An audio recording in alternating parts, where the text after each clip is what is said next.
Last 17-18 বছরে ওই জিনিসটা আমরা করতে পারি না। পরও ফর সাম রিজন আমরা এই জিনিসটা ওনাকে যতটুকু সম্মান করা উচিত ছিল লাস্ট 17-18 বছরে ওই জিনিসটা আমরা করতে পারি না। হয়তোবা ফ্যামিলি মেম্বারদের সাথে, বন্ধু বান্ধবের সাথে, ক্রিকেটিং সার্কেলের মধ্যে ওনার বিষয় সবসময় উঠে আসতো, আমরা নিজেরা বলতাম, বাট পাবলিকলি যে জিনিসটা উনি ডিজার্ভ করতেন, ওনার পরিবার ডিজার্ভ করতেন, ওনার 2টা মেয়ে ডিজার্ভ করতেন, এই জিনিসটা আমরা কোনো সময় বলতে পারিনি।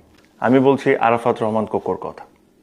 প্রথমে শুরু করি মিরপুর স্টেডিয়াম নিয়ে। আজকে আমরা যে মিরপুর স্টেডিয়ামে ক্রিকেট খেলি, ইন্টারন্যাশনাল ম্যাচেস খেলি, এত আমাদের মেমোরিজ, এত আমাদের কষ্ট দুঃখ, এই মিরপুর স্টেডিয়াম কিন্তু ওনার সবচেয়ে বড় প্রজেক্ট ছিল। আপনারা অনেকেই জানতেন যে এই মিরপুর স্টেডিয়ামে একটা সময় ফুটবল হইতো। ওই ফুটবল থেকে ক্রিকেটে কনভার্ট করা, প্রত্যেকটা জিনিস ডিজাইন করা, ছোট একটা মডেল তার বাসায় রাখা থেকে নিয়ে প্রত্যেকটা জিনিস তার অবদান ছিল।